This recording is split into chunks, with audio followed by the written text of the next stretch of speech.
لأن الفلسفة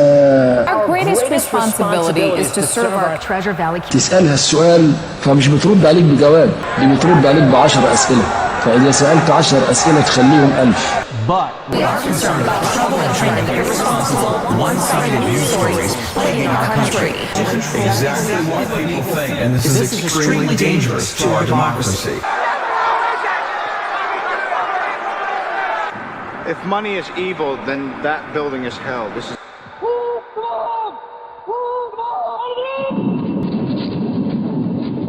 technological innovation and progress. It showcased numerous scientific, architectural, and technological advancements. There was a major event. These women had their heads shaved. But why? In the summer of 1944, as France was liberated from Nazi...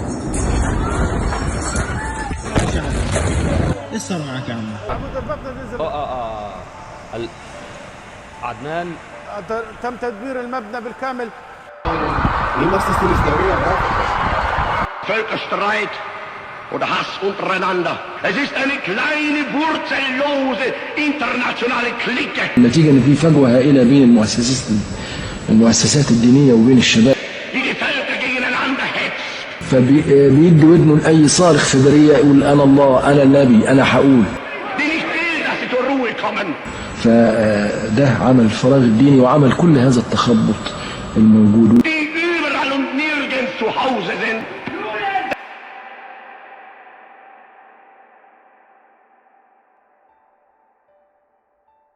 تبدأ القصة بولادة واحد اسمه شاول طرسوسي، بعد كده اسمه بيبقى بولس. عشان نفهم بولس ده جه منين، هو اتولد يهودي متطرف جدا ما بين سنة 5 قبل الميلاد وسنة 5 بعد الميلاد في مدينة طرسوس، ودي في جنوب تركيا دلوقتي. عيلته جهزته دينيا عشان يكون مبشر باليهودية، كان بينتمي لسبط بنيامين، وفكريا كان فريسي. الفريسية دي يا صاحبي كانت حركة يهودية متعصبة جدا، بيحفظوا العهد القديم وبيميلوا لتشدد الأعمى. قبل ما يكمل 10 سنين عيلته بعتته القدس عشان يتعلم على ايد جمالائيل الأول، ده كان أخطر وأشهر معلم للشريعة الفريسية وقتها. بولس واللي ما كانش لسه اسمه بقى كده كان شغال في صناعة الخيم، وبجانب ده كان شغال في السنهدرين، وده المجمع والمجلس الاستشاري لليهود المسؤول عن محاكمة أي حد يخرج عن دينهم. في الوقت ده المسيحية بدأت تظهر، كان في شماس مؤمن بسيدنا عيسى ورسالته اسمه ستيفانوس. مجمع اليهودي قبض عليه بتهمة إنه بيسب بسيدنا موسى وبيقول إن يسوع هيهد الهيكل. ستيفانوس وقف بكل جراءة وفضحهم وقال لهم إن ربنا مش ساكن في حجر، وإن عاداتكم كيهود هي قتل الأنبياء والرسل. المجمع دمه غلي وقرروا يقتلوهم رجما في السوق. بولس وافق على الإعدام، بس يقال إنه ما مدش إيده، وقف في السوق يتفرج ويحرس هدوم الناس اللي قالوا علشان يرجموا ستيفانوس وهو بيموت، ويطلب المغفرة للقاتلين. بعد الحادثة دي الكنيسة في القدس تعرضت لاضطهاد مرعب والمسيحيين اتشتتوا. بولس أخذ تكليف رسمي من المجمع يسافر دمشق عشان يقبض على أي مسيحي هناك ويسحله للقدس. وهو في الطريق سنة 36 ميلاديا تقريبا فجأة كده غير اسمه من شاول اللاتيني لبولس الصغير. بيقولوا إنه سمع صوت سيدنا عيسى في السماء، وده السبب، مع إنه ما شاف سيدنا عيسى ولا مرة أصلا. الغريب بقى إنه أعلن إنه بقى رسول مش لليهود بل رسول الأمم والوثنيين. طب مين اللي خلاك رسول أو اداك اللقب ده؟ هو قالك أنا رسول. بولس اختفى 3 سنين وبعدين رجع للقدس وبدأ رحلته التبشيرية اللي استمرت 20 سنة في بلاد اليونان وآسيا الصغرى وروما. بولس جه في دماغه فكرتين أخطر من بعض زرعهم في عقول الناس. الأولى وهي ألوهية سيدنا عيسى، استغل المعجزات بتاعت سيدنا عيسى عشان يخدم كلامه، ادعى انه اله وابن اله. والتاني هي التضحيه والفداء، وزعم ان المسيح مات على الصليب عشان يشيل خطايا البشر، فما بقاش المرء مطالب بالتوبه لان ذنوبه اتكفرت. بولس عرف يلعب تكتيكيا على عواطف الناس وبدا يبني كنايس. عشان في سنه 48 ميلاديا حصلت ازمه خطيره جدا في انطاكيا. المسيحيين اللي من خلفيه يهوديه صمموا ان اي وثني يدخل المسيحيه، ولو بتسال نفسك يعني ايه وثني، دول الناس اللي بيعبدوا الاصنام او النار او اي معبود مادي.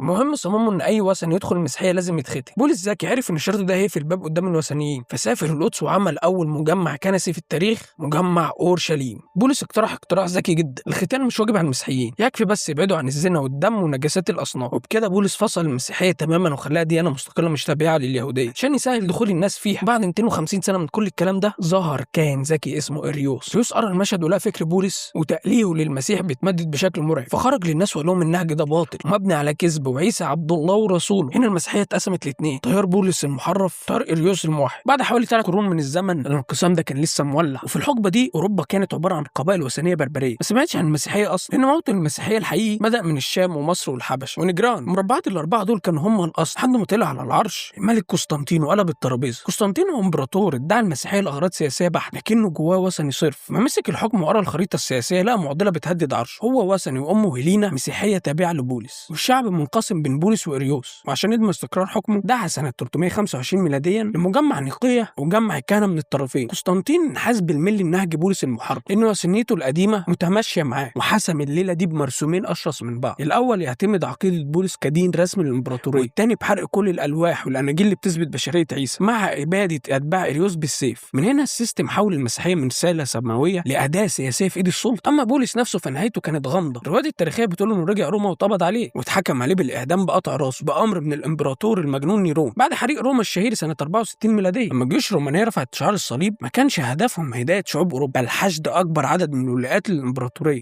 يعني التبعية السياسية أولا وما يهمش بتعبد إيه. ولما الجيوش دي صدمت بالقبائل الوثنية والبربرية عشان يخضعوهم ظهرت مشكلة تكتيكية. القبائل دي متمسكة بأعيادها وعاداتها ومش هتسيبها بسهولة. هنا الكهنة ابتكروا حيلة اسمها التوفيق الثقافي، ندمج الوثنيين في الدين الجديد بس نسيب لهم أعيادهم ونغطيها بأسماء مسيحية. خد عندك أمثلة. في أوروبا الغربية كانت القبائل السلتية تعتقد إن في يوم في السنة الباب بيتفتح بين عالم الأحياء والأموات، تخرج الأرواح الشريرة تدمر المحاصيل، فكانوا بيلبسوا أقنعة مرعبة عشان يخوفوها. أما البابا غرغوري حب يدخلهم المسيحية ووافقهم على الطقوس دي وعمل لهم عيد رسمي في نهاية أكتوبر باسم عشية جميع القديسين. مع الوقت والترجمة تحول للهالوين. أما في وسط وجنوب أوروبا فكانت القبائل الجرمانية وثنية وبتعبد آلهة كتير، منهم يستر آلهة الخصوبة والربيع كان رمزها الأرنب والبيض. الكنيسة عشان تستوعبهم تبنت العيد وغيرت البوصلة لخلفية مسيحية وقالت ده احتفال بقيامة المسيح، سموه إستر اللي هو عيد الفصح، وفضلوا محتفظين بالبيض والأرانب كرموز ملهاش أي علاقة بالمسيح. اللقطة الثالثة بقى هي احتفال قبائل روما القديمة بساتورناليا، وهو في الأصل عيد اسمه الشمس التي لا تقهر، بيجي في أواخر ديسمبر احتفالا بالإله ساتورن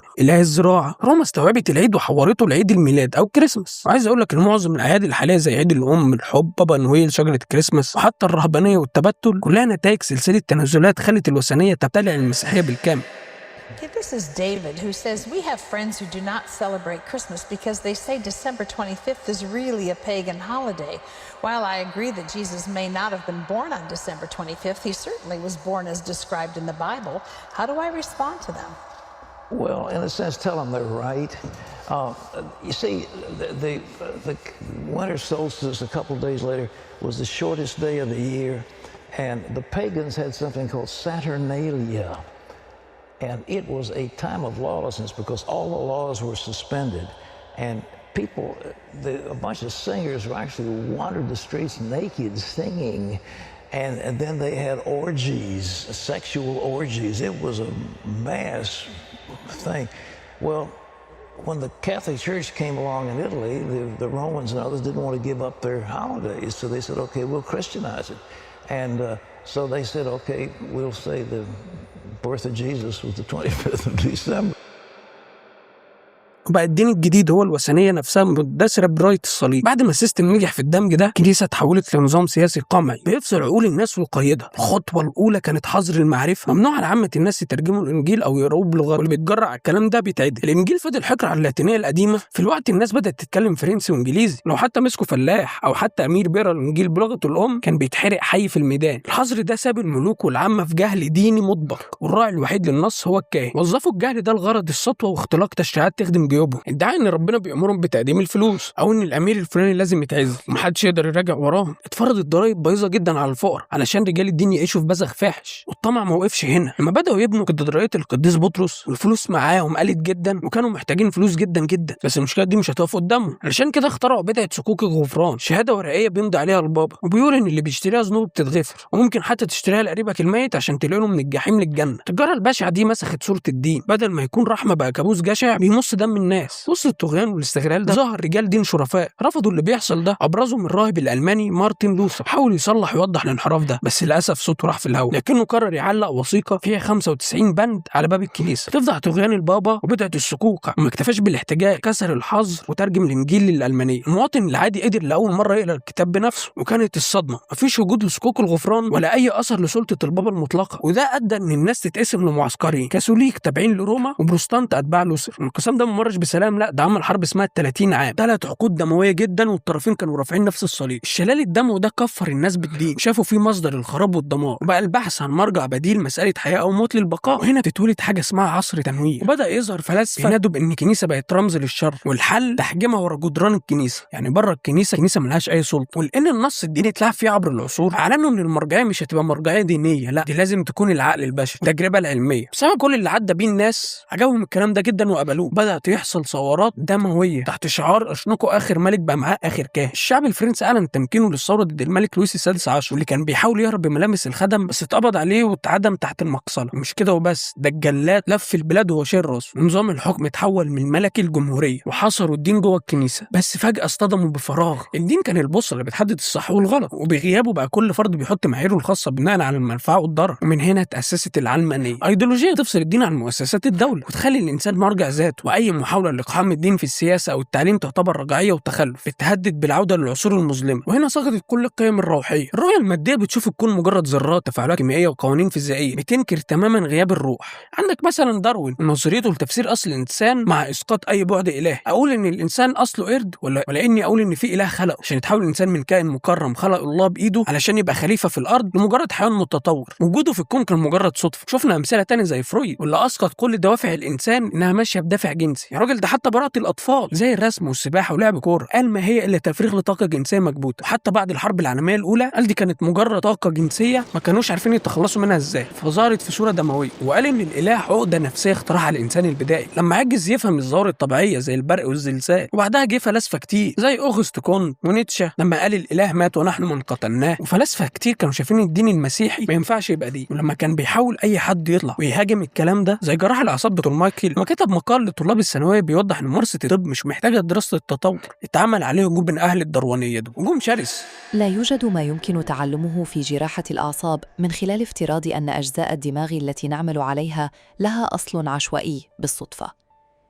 لم يكن علماء الأحياء وحدهم من شعروا بغضب أتباع الداروينية، فعندما كتب جراح الأعصاب مايكل إغنور مقالاً موجهاً إلى طلاب المدارس الثانوية قال فيه إن الأطباء لا يحتاجون إلى دراسة نظرية التطور لكي يمارسوا الطب، سارع أتباع الداروينية إلى محاولة القضاء على هذا التهديد الجديد. لقد أطلق علي كثير من الناس في العديد من المدونات أوصافاً لا تصلح للنشر، لكنها نشرت هناك بالفعل. وكانت هناك تعليقات كثيرة جدا، وكانت بغيضة ومسيئة للغاية. واقترح آخرون أن يتصل الناس بالجامعة التي أعمل فيها، وأشاروا إلى أنه ربما قد حان الوقت لكي أتقاعد. لقد أدركت أنه عندما أعلنت شكوكي بشأن مدى كفاية نظرية داروين على الملأ فإنني كما تعلم سأتعرض لذلك النوع من الانتقادات، لكن ما أدهشني حقا هو مدى شراسة ذلك الانتقاد.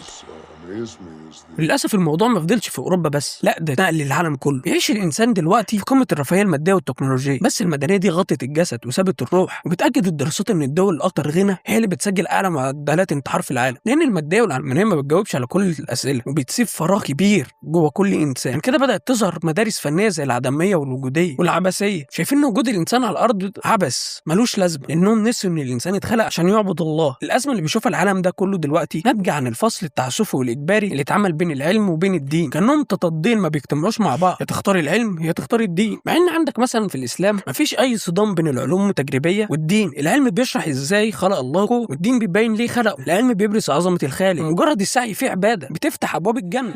العقل الغربي دلوقتي بيشوف ان العلم نافي لوجود الله، وللاسف ده بدا ينقل حتى لعالمنا العربي، زيهم زي اللي بيفهم في ميكانيكه العربيات لكنه في نفس الوقت بينفي وجود المهندس اللي صنعها، وبيقول لك لا دي جت من العدم واتطورت لوحدها من خليه ظهرت بالصدفه وبس كده، يلا روح نام.